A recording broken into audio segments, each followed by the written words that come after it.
Hello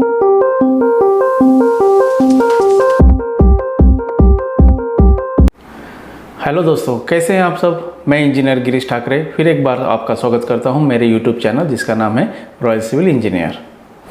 दोस्तों, आज जिस टॉपिक पे मैंने वीडियो बनाया है वो टॉपिक का नाम है वाटर सीमेंट रेशो। बहुत ही इंपॉर्टेंट फैक्टर है दोस्तों सीमेंट कंक्रीट मिक्स में। तो आज के वीडियो में मैं आपको बेसिक जानकारी देने की कोशिश करता हूं दोस्तों।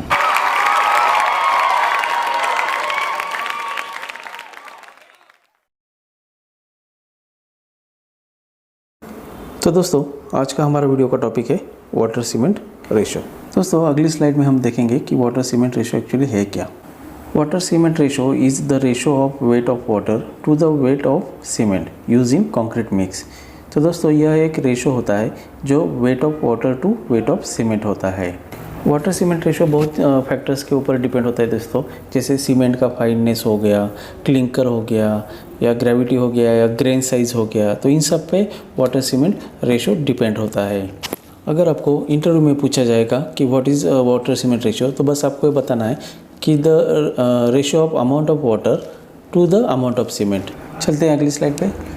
It has an important influence on the quality of concrete products.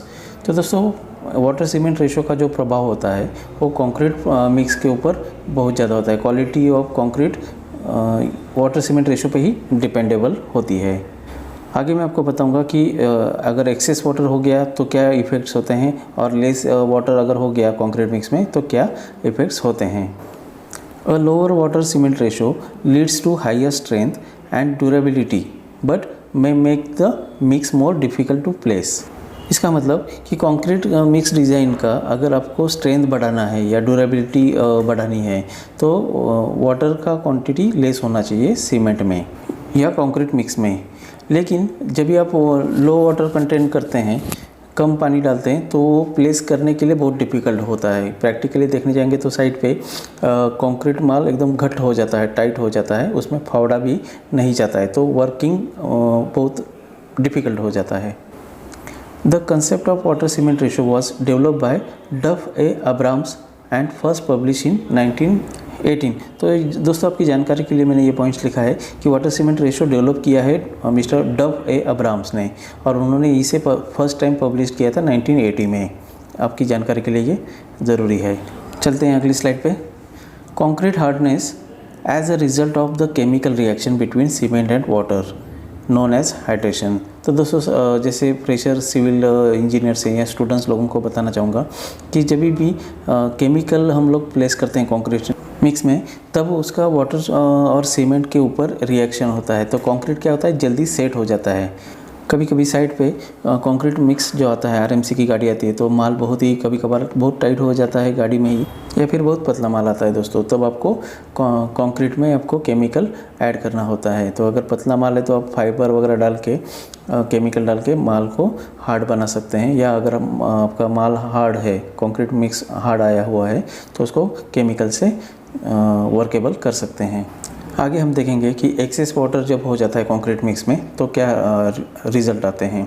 उसमें ब्लीडिंग होती है दोस्तों, सेग्रीगेशन होता है, और कंक्रीट मिक्स की स्ट्रेंथ रिड्यूस हो जाती है। ब्लीडिंग का मतलब फिनिशिंग के बाद जो वाटर स्लरी ऊपर आती है कंक्रीट के ऊपर, उसको ब्लीडिंग कहते हैं दोस्तों। और सेग्रीगेशन इसके लिए होता है कि एक्सेस वाटर होने की वजह से स्लरी एक बाजू जमा हो जाती है और खड़ी खड़ी माल पूरा नीचे जमा हो जाता है, तो इससे सेग्रीगेशन होता है और उससे कंक्रीट की स्ट्रेंथ रिड्यूस होती है दोस्तों। आगे हम देखेंगे कि अगर कंक्रीट मिक्स में वाटर की मात्रा कम हो गई, less water in concrete mix हो गया, तो क्या होता है, तो उससे हनी कॉम्बिंग होता है दोस्तों, वर्केबिलिटी रिड्यूस होती है, लेस हीट ऑफ हाइड्रेशन होता है। तो पानी की मात्रा जो है कंक्रीट मिक्स में सही से अगर आप डालते हैं तो ये सब आपको रीजन्स या रिएक्शंस कंक्रीट में नहीं दिखाई देंगे।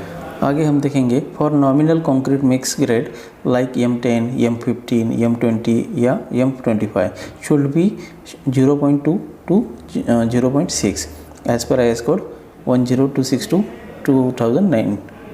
तो दोस्तों, इसका मतलब ये है कि IS कोड ने एक रेफ़र किया है कि जो आपके नॉमिनल कंक्रीट ग्रेड है M10 से लेकर M25 तक, उनका वाटर सीमेंट रेशो जो है वो 0.4 से लेके 0.6 के बीच में होना चाहिए एज़ पर IS कोड।